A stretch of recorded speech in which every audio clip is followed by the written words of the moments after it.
magaalada taariikhiga ee Taleex oo ah caasimadda ku meel gaarka ah ee maamulka Khaatumo State of Somalia ayaa waxa marka ka dambaysa soo gaaraya wafuudda iyo ergooyinka ka qayb galaya shirweynaha Khaatumo 3 ee lagu wado inuu si rasmi ah uga furmo deegaanka Taleex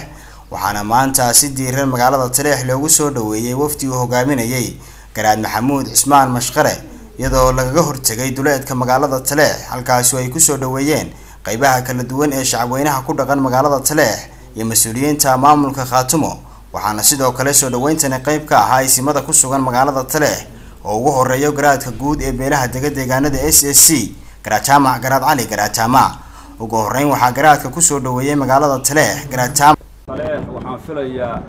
adbannika jooga dadka ku soo dhaweeyay garaadka waa ku soo dhaweynaynaa isaga noo fadhiyay xarunta sida uu sheegay reerihii iyo inba la soo dhexmaro oo lana soo wacyiyo bal xaaladday ku sugan yihiin la soo ogaado u yara noqday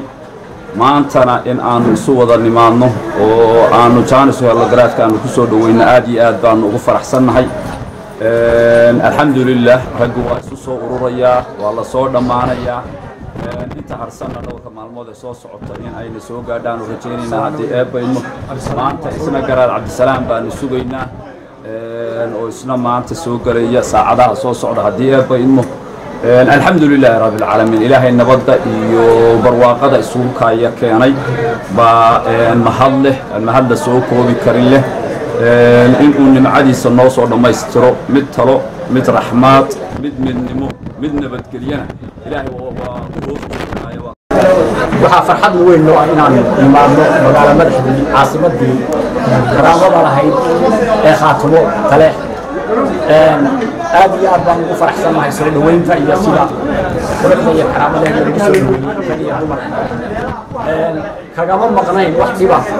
looga jiraalka dheer reerihi baan kala raadinay soo dhaweynta magaalada iyo odayaashana aad iyo aad baan ugu faraxsanahay hadda waxay tahay shirkiina warkiisii hor u cadaaday furitaankiisii iyo diyaar garowgiisii imaantiisii ergooyinka maqan iyo qurba joogta iyo kuwa gudahana si degdeg ah loo soo dhameystiro ilaahay maxkamada siinay wa salaamu alaykum waxaa marka ka dambaysa magaalada Taleex soo gaaraya wafuudda ka qayb galaysa shirweynaha Khaatumo 3 iyadoo gudaha magaalada Taleex laga dareemayo dhaqdhaqaaqyo xooggan oo loogu diyaar garoobayo soo dhaweynta iyo martigelinta ergooyinka ka qayb galaya shirweynaha Khaatumo 3 Cabdi Casiis Aadan Jaamac TV-ga caalamiga Shamsad magaalada Taleex.